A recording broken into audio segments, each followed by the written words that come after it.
زبان کی نعمت جس سے ہم ذائقے چکھتے ہیں، ایسا بہترین انسٹرومنٹ اللہ نے ہمارے فٹ کر دیا ہے.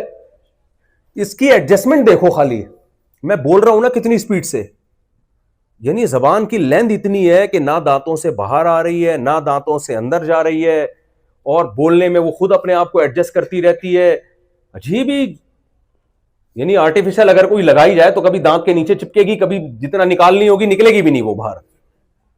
کوئی ورنیل کیلیپر تھا بھائی جس نے بیٹھ کے اندر اس کو ایڈجسٹ کیا. آنکھوں کی جو ایڈجسٹمنٹ ہے وہ اتنی کریکٹ ہے کہ ذرا سی ملی میٹر بھی اگر وہ تھوڑے سے پتلے دائیں بائیں ہو جائیں تو ایک کے دو نظر آنا شروع ہو جاتے ہیں. ایک آدمی ڈاکٹر صاحب کے پاس گیا نا کہ مجھے ایک کے دو نظر آتے ہیں. ڈاکٹر نے کہا آپ تینوں کو یہ بیماری ہے کیا؟ اس کو تین نظر آتے تھے. تو اس کی ایڈجسٹمنٹ کیا ہوئی بھی تھی یار؟ اتنی کیلکولیشن، اتنی زبردست کیلکولیشن. اور یہ آنکھ بند کس سے رہی ہے؟ روٹی سے.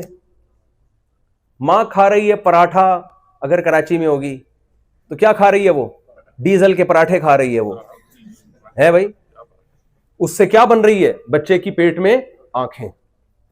زبان کچھ بھی کھائے گی نا اس کی باڈی کو بعد میں لگے گا، بچے کی کنسٹرکشن میں پہلے استعمال ہوگا. سب کچھ روٹی سے بن رہا ہے، سب کچھ روٹی سے بن رہا ہے. گوشت انڈے جو بھی کھائے گی باڈی میں ایسے اللہ نے سافٹ ویئر انسٹال کر دی ہے جو بچے کے لیے فائدے کی چیزیں، وہ ساری باڈی وہاں سے نکال کے ایسا لگ رہا ہے کوئی بیٹھا ہوا اندر کنسٹرکشن کا کام کر رہا ہے. اور کھوپڑی پوری، اور اس کے اندر دماغ اتنا بڑا، اس کے اندر لائنیں. ہم جب گھر بناتے ہیں صرف گٹر لائن ڈلوانے میں ہمیں 6 مہینے لگ جاتے ہیں. ایک اتنی چوڑی لائن جس میں جائے گا کیا، وہ ڈلوانے میں اتنا ٹائم لگ جاتا ہے. اور یہ کھوپڑی کے اندر باریک نسیں جن میں بلڈ نے سرکولیٹ کرنا ہے، اور ایسی پیک ہے کہ ذرا سا باہر نکل گیا نا، وہ لائن سے پانی تھوڑا سا نکل جائے کیا ہو جائے گا بھائی؟ اگر آپ نے جو پانی کی لائنیں بچھائی ہیں تھوڑا سا پانی نکل جائے تو آ کے جوڑ دو گے، یہی ہو جائے گا نا، کوئی تباہی تھوڑی آ جائے گی. لیکن دماغ کی باریک باریک نسیں جن میں بلڈ سرکولیٹ کرتا ہے، ذرا سی لیکیج اس میں ہو گئی کومے میں چلا گیا. یہی ہوتا ہے نا، فالج ہو گیا، یہ ہو گیا، وہ ہو گیا.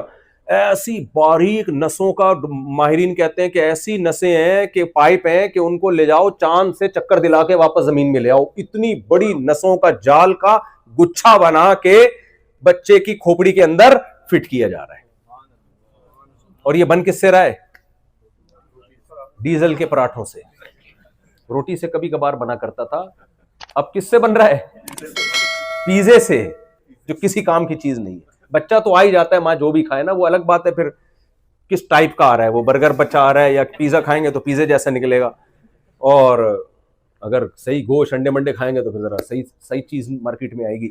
خیر، تو کتنے بڑے احسانات تھے خدا کے. ناک میں سونگھنے کی طاقت.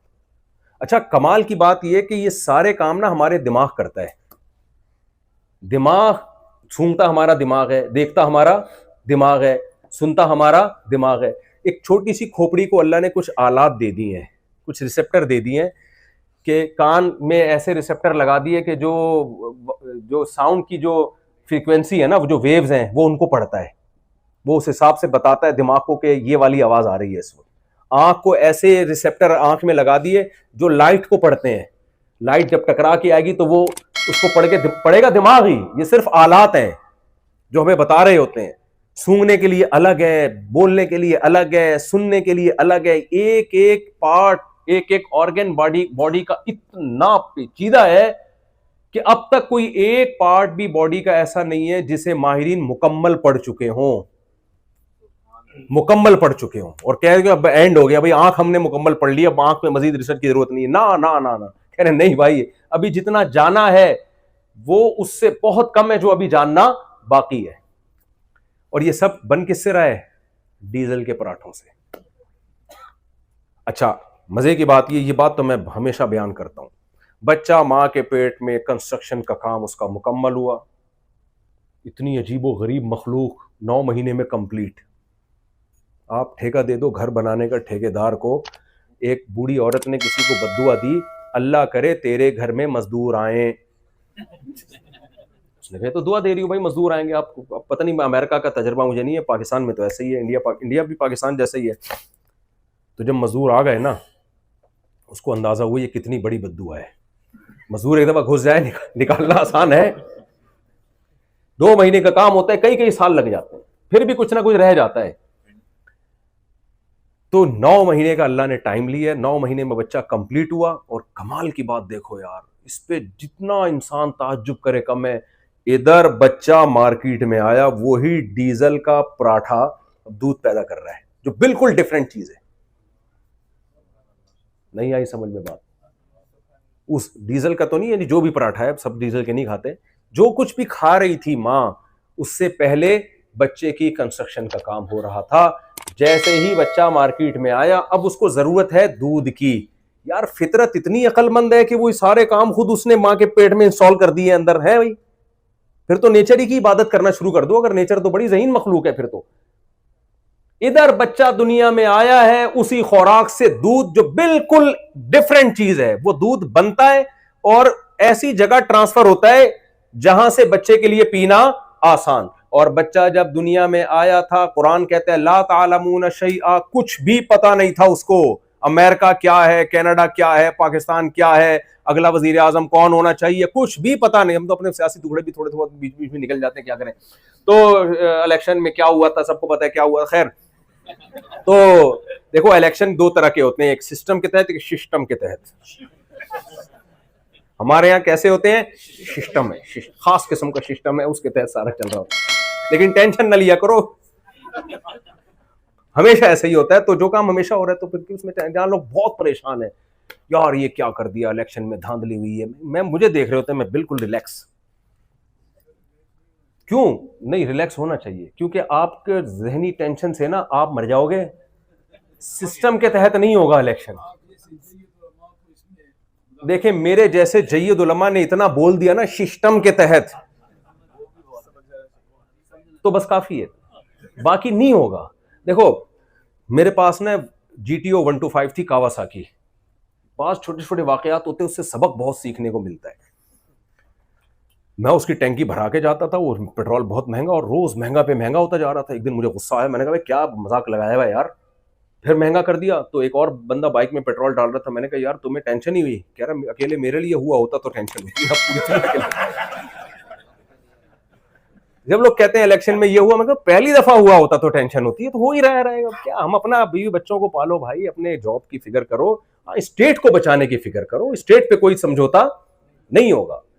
تو اچھے برے لوگ آتے رہیں گے جاتے رہیں گے، اچھے لوگوں کو لانے کی کوشش بھی کرو، یہ نہیں کہ ہاتھ پہ ہاتھ رکھ کے بیٹھ جاؤ. لیکن ٹینشن آدمی لینے سے اگر فائدہ ہوتا تو پھر آدمی ٹینشن لے. فائدہ نہیں ہو رہا تو اپنے آپ کو کمزور کرنے سے پاکستانی لوگ کمزور ہو جائیں گے، اس سے ملک کا فائدہ نہیں ہوگا اور زیادہ. کیونکہ ہر آدمی ایسے بیٹھا ہوا ہے جیسے توے پہ بیٹھا ہوا ہوتا ہے. جب میں آتا ہوں نا ایسے بحث کر رہا ہوتا ہے جیسے توے پہ بیٹھا ہوا ہے. میں کہتا ہوں نیچے اترے گا تو میں تیرے سے بات کروں گا.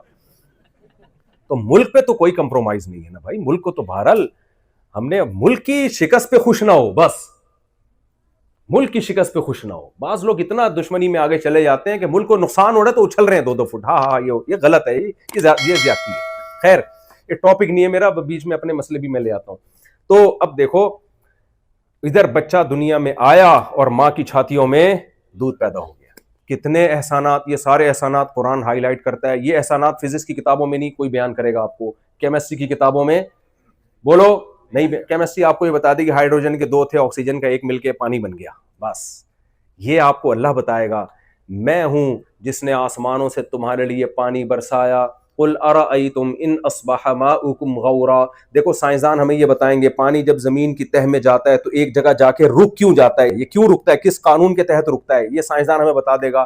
اللہ کیا بتاتا ہے وہ یہ نہیں بتاتا. اللہ کہتا ہے بتاؤ اگر اللہ یہ اصول نہ بناتا کہ پانی ایک جگہ جا کے رک جاتا ہے تو پانی نے تو زمین میں جاتے ہی رہنا تھا. تو کیا تمہارے اندر یہ طاقت تھی کہ زمین کو کھود کے تم پانی نکال لیتے جسے تم پیتے ہو؟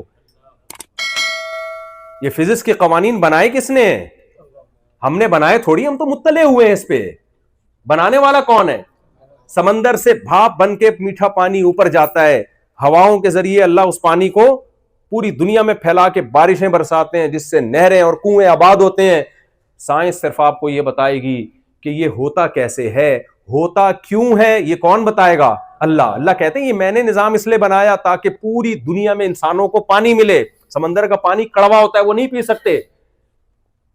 اتنے سارے احسانات اللہ تعالیٰ کے، اتنے سارے احسانات. پیدا ہوتے ہی بچہ ہوتا ہے بہت معصوم. یار ایک ایک چیز پہ آدمی غور کرے نا. چائلڈ اسکیما آپ نے ایک لفظ سنا ہے؟ بچے کے چہرے پہ خاص قسم کی لکیریں ہوتی ہیں جو بڑوں کے چہرے پہ نہیں ہوتی، اور وہ ہر جانور کے اور انسان کے بچے پہ ہوتی ہیں. یہ آپ یوٹیوب پہ جائیں گے نا، یہ گوگل پہ سرچ کریں گے چائلڈ اسکیما، تو بچے کے چہرے پہ جو لکیریں بنیں گی بڑے کے چہرے پہ وہ لکیریں نہیں بنتی. وہ جو بچے کے چہرے پہ لکیریں بنتی ہیں اس سے بچے میں معصومیت پیدا ہو جاتی ہے، ایک ترس آنے لگتا ہے اس کے اوپر، پیار آتا ہے اس کے اوپر. جیسے جیسے بڑا ہوتا ہے وہ لکیریں مارکیٹ سے شارٹ. یار اس کے جو چہرے پہ قدرت نے لکیریں بھی بنائی ہیں نا، ڈیزائن بھی، وہ بھی دیکھو. مصور کا کام کیا ہوتا ہے؟ وہ چاہے تو چنگیز خان کی تصویر بھی بنا سکتا ہے جسے دیکھ کے دہشت ہو، وہ چاہے تو ایسی تصویر بھی بنا سکتا ہے جسے دیکھ کے رونا آئے. بناتے ہیں نا مصور لوگ، جو تصویر بنانے والے لوگ ہیں وہ ایسی تصویر بناتے ہیں جسے دیکھ کے پیار آئے، رونا آئے. اور کچھ ایسی تصویریں ہوتی ہیں دیکھنے سے لگ رہا ہوتا ہے چور ہے، ظالم ہے. تو چہرے پہ ایسے آپ تصویریں بنا دیں تو ایسا لگے گا جیسے کوئی خون خوار انسان ہو مجھ پہ حملہ کرنا چاہتا ہے. یہ ہے نا، اللہ تعالیٰ نے بچے کے چہرے پر ذرا سا بھی وہ رونے کی کوشش کرے یا ہنسنے کی کوشش کرے، اس کے چہرے پہ جو جس ڈیزائن سے لکیریں بنتی ہیں وہ بڑوں کے چہرے پہ نہیں بنتی. اس سے فائدہ کیا ہوتا ہے بچے کو؟ بڑے کی طبیعت اس کی طرف جاتی ہے، بڑے کو اس پہ ترس آتا ہے، کیونکہ بچہ کمزور ہے، وہ خود سے نہیں سروائیو کر سکتا. کوئی ایسا ہونا چاہیے جو اس پہ ترس کھائے اور اس کے لیے قربانی دے. تو قدرت نے اس کے چہرے پہ جو ڈیزائن بنا دیا ہے، وہ ڈیزائن ایسا بنایا ہے کہ آپ کو اس پہ پیار آئے تاکہ اس کی حفاظت ہو. یہ ڈیزائننگ ایوالو ہونے کا نتیجہ بولو نہیں ہو سکتی، خود بخود نہیں ہو سکتا کہ پوری پینٹنگ بھی سوچو سمجھ کے کی جا رہی ہے. اب خدا کے احسانات تھے، جب ہم پیدا ہوئے اس نے آسمان سے بارشیں برسائیں، فجعلناہ سمیعا بصیرا، سنتا دیکھتا بنایا. تو ہونا تو یہ چاہیے تھا جب اللہ کے پیغمبر آئے اور انہوں نے ہمیں بتایا کہ تم پر اس نے اتنے احسانات کیے تو ہم خوش ہو جاتے ہیں. ہم کہتے ہیں ہم تو پہلے ہی مانتے ہیں خدا کے ہم پر احسانات ہیں، اب ہم خدا کو خوش کرنا چاہتے ہیں، کیا طریقہ ہے؟ تو پیغمبر ہمیں بتاتے ہیں کہ 5 وقت نماز کی پابندی کرو، رمضان کا 1 مہینہ روزہ رکھو، زندگی میں 1 دفعہ اس کے گھر کی زیارت کرو، اور اپنے مالوں میں زکوٰۃ بھی نکالا کرو، صدقات و خیرات بھی نکالا کرو. وفی اموالہم حق للسائل والمحروم. جو لوگ اللہ کو مانتے ہیں ان کا سارا مال ان کا نہیں ہوتا، بلکہ ان کے مالوں میں ان کے رشتہ داروں کا اور ان جو محروم لوگ ہیں، جو ضرورت مند لوگ ہیں، ان کا حق ہوتا ہے. تو ہم دل کھول کے اللہ کی راہ میں خرچ کرتے ہیں. اللہ ہم تو تجھے تلاش کر رہے تھے، کوئی ہمیں بتائے کہ تو خوش کیسے ہوتا ہے. کسی اور غیر مسلم کے پاس خدا کو خوش کرنے کا کوئی مستند طریقہ موجود نہیں ہے. ہمارے پاس تو ہے، ہمیں تو اللہ بتاتا ہے. کوئی ہے عبادت کا طریقہ، ان کی نظر میں وہ مستند ہے، لیکن آپ اس کو کمپیئر کریں اگر اسلام سے تو اسلام سپیریئر نکلے گا، اس کا پلڑا بہت بھاری نکلے گا. عبادت کا جو وضو دیکھ لو، جمعے کی نماز دیکھ لو، زکوٰۃ دیکھ لو، ایک ایک چیز کو اٹھا کے دیکھو اسلام کے آرڈرز. تو میرے بھائی ہمیں تو خوش ہونا چاہیے تھا کہ زنا کو حرام کر دیا، نکاح کو سنت بنا دیا، وغیرہ وغیرہ جو پورے احکامات ہیں. عورت کو پردے کا حکم دیا، عورت دل و جان سے پردہ کرتی. بھائی میرے رب نے مجھے پیدا کیا، مجھے ماں کی نعمت دی، مجھے باپ کی نعمت دی، مجھے حسن و جمال دیا اس نے. اب وہ اگر کہہ رہا ہے کہ اس حسن کو چھپاؤ، ہر غیر مرد کے سامنے ظاہر مت کرو تاکہ اس کی نگاہیں خراب نہ ہو، اس کی نگاہیں گندی نہ ہو، تو خوشی خوشی اس بات کو لینا چاہیے تھا نا، پوری دنیا کو لینا چاہیے تھا. اور جس نے یہ پیغام پہنچایا سید الانبیاء صلی اللہ علیہ وسلم، وہ کہہ رہے لا اسألکم علیہ اجرا، میں اس دعوت پر تم سے کوئی مطالبہ نہیں کرتا، میرا کوئی کمیشن نہیں ہے، فری میں. جیسے میرے بیان بھی خوب سمجھ لیں فری میں ہوتے ہیں، یہ ذہن میں رکھیں، میرے کسی بیان کے کوئی پیسے ویسے نہیں ہوتے، کیونکہ بعض لوگوں میں یہ ہوتا ہے 4 بیویاں ایسی چل رہی ہیں صاحب، ایسا نہیں ہے. تو نبی صلی اللہ علیہ وسلم کا کوئی مفاد بھی نہیں ہے پیغام پہنچانے میں. پوری قوم آپ کو مکہ سے نکالنے پر مجبور کیا. تو ہونا یہ چاہیے تھا ان سب باتوں کو دیکھ کر ہم اللہ کے دین کو دل و جان سے قبول کرتے، بلکہ پوری انسانیت قبول کرتی. لیکن انسانیت نے بڑا ظلم کیا. انسانیت نے کیا کیا؟ بڑا ظلم. میسنجر آف گاڈ پہ بھی اعتراضات شروع کر دیے. کیا اعتراضات کیے؟ ان کی تعلیمات پہ نہیں. اعتراضات یہ ہو رہے ہیں آپ صلی اللہ علیہ وسلم نے ایک 50 سال کی عمر میں 9 سال کی لڑکی سے نکاح کیوں کیا؟ اچھا میں ایک بات آپ سے کہتا ہوں، زیادہ سے زیادہ اس عمل کو دنیا کے عرف کے لحاظ سے ظلم قرار دیا جائے گا نا, زیادہ سے زیادہ دنیا کے لحاظ سے, جو لوگ اعتراض کرتے ہیں, اور معاذ اللہ نقل کفر نباشت یہ مان لیا جائے کہ ظلم تھا, تو کس کے ساتھ ہوا یہ ظلم؟ معاذ اللہ سیدہ عائشہ کے ساتھ ہوا, معاذ اللہ. ایسا ہی ہے نا. تو جب وہ بالغ ہوئیں, وہ بڑی ہو گئیں, تو وہ کہہ دیتی مجھ پہ ظلم ہوا ہے, مجھے علیحدگی دے دو. مدعی سست گواہ چست کی اصطلاح آپ نے کبھی سنی ہے بھائی؟ مدعی سست گواہ چست. میں کہہ رہا ہوں اس نے میرے پیسے لیے ہیں, سوری میں کہہ رہا ہوں اس نے ان کے پیسے لیے ہیں اور یہ چپ بیٹھے ہوئے ہیں, تو لوگ کہیں گے جس کے لیے وہ تو چپ بیٹھا ہوا ہے, ان کو پتہ نہیں, تو شاید ان کا کوئی کمیشن ہوگا اس میں. ایسا ہی ہے نا. کورٹ بلا کے پوچھ رہی ہے بھائی مفتی صاحب نے دعویٰ کیا ہے کہ جمشید نے ستار کے پیسے لیے ہیں, ستار تم کیا کہتے ہو؟ ستار کہہ رہے میں کچھ بھی نہیں کہتا اس بارے میں. کورٹ اس کیس کو سنے گی؟ کورٹ کہے گی بھائی جس نے دعویٰ کیا ہے وہ ٹائم ضائع مت کرو, نکلو یہاں سے. اگر سیدہ عائشہ رضی اللہ تعالی عنہا پہ ظلم ہوا ہے, آپ کم عمر تھیں, تو ہمیشہ کم عمری میں ہی تھوڑی رہی ہیں, بعد میں بالغ ہوئیں, بڑی ہوئیں. پھر سورہ حجاب میں ہمیں پتہ چلتا ہے نبی صلی اللہ علیہ وسلم نے اپنی تمام بیویوں کو طلاق کا حق دیا ہے کہ اگر اس غربت میں تم میرے ساتھ رہنے پر راضی نہیں ہو تو میں تمہیں ڈیورس کا حق دیتا ہوں. یہ تو پوری امت کا اجماعی عقیدہ ہے کہ نبی صلی اللہ علیہ وسلم نے اپنی تمام بیویوں کو ڈیورس کا رائٹ دیا کہ تمہیں اختیار ہے. اور سیدہ عائشہ کو اسپیشل الگ سے اختیار دے کے یہ فرمایا کہ آپ جلد بازی کا فیصلہ مت کرو, اگر آپ کو علیحدگی چاہیے, اگر آپ کو میرے ساتھ رہنا ہے, یہ طلاق کا حق آپ کو یوز نہیں کرنا, تو جلدی جواب نہیں چاہیے, پہلے اپنے گھر میں جا کے مشورہ لے لو. یہ کیوں پیغمبر سے یہ کام کروایا جا رہا ہے؟ قیامت تک کوئی شخص نبی کی سیرت پہ انگلی نہ اٹھائے کہ آپ کو معاذ اللہ سیدہ عائشہ چھوٹی عمر کی تھی, ان کو نقل کفر نباشت کوئی اندھیرے میں رکھ کے ان سے نکاح کیا گیا ہے, اور بعد میں تو وہ اس نکاح پہ نادم تھی اور معاذ اللہ ان کے ساتھ ظلم ہوا. بھائی اب تو بالغ ہو چکی ہیں, ان کو اختیار دیا جا رہا ہے اور کہا جا رہا ہے جلدی نہیں, جا کے اپنے گھر میں پہلے مشورہ کرو. اور رہنا بھی اس غربت میں, گھر میں 40 دن چولہا نہیں جل رہا, ایج بھی نبی کی زیادہ, اور اکنومیکلی بھی حالات یہ ہے کہ گھر میں 40 دن خود سیدہ عائشہ کہتی ہیں چولہا نہیں جلتا تھا. مجھے بتاؤ ایسی صورت میں بھی جب سیدہ عائشہ کو اختیار دیا گیا تو سیدہ عائشہ کہہ رہی ہیں افیکا اشاور, بخاری کی حدیث, آپ کے بارے میں اپنے والدین سے مشورہ کروں میں کہ رہنا کہ نہیں رہنا. غضبناک ہو رہی ہیں کہ یہ آپ نے سوچا کیسے کہ میں نے آپ کے ساتھ نہیں رہنا, یہ سوچا کیسے؟ اتنی محبت مل رہی ہے. تو یہ تو پیغمبر کی ایسی سیرت ہے کہ ایج ڈفرنس اتنا زیادہ اور ایک گھر میں غربت, اس کے باوجود سیدہ عائشہ آپ پر جان دینے کے لیے تیار ہیں. تو یہ تو بھائی ہمارے پیغمبر کی ایسے لوگ آج ملتے ہیں بھائی, آج ملتے ہیں ایسے لوگ. آپ اپنے بارے میں دیکھیں, اگر آپ کے گھر میں 40 دن چولہا نہ جلے اور آپ کی عمر بھی بیگم سے 30-35 سال زیادہ ہو, پہلی بات تو بیگم چولہا جل بھی رہا ہوگا نا تو کہے گی کہ اب میرے ابا نے میرے ساتھ ناانصافی, آپ 35 سال 40 سال 50 سال مجھ سے زیادہ ہیں, مجھے یہ شادی قبول نہیں ہے, یہی ہوگا نا. اور اگر قبول کر لی تو ساری زندگی تانے دیتی رہے گی, بس وہ تو میں نے سوسائٹی اور خاندان کی پرمپرا تھی, ہم شریف لڑکیاں ہیں, ہم بس کر لیے, اب ٹھیک ہے ہو گئی, گزارا چلائیں گے.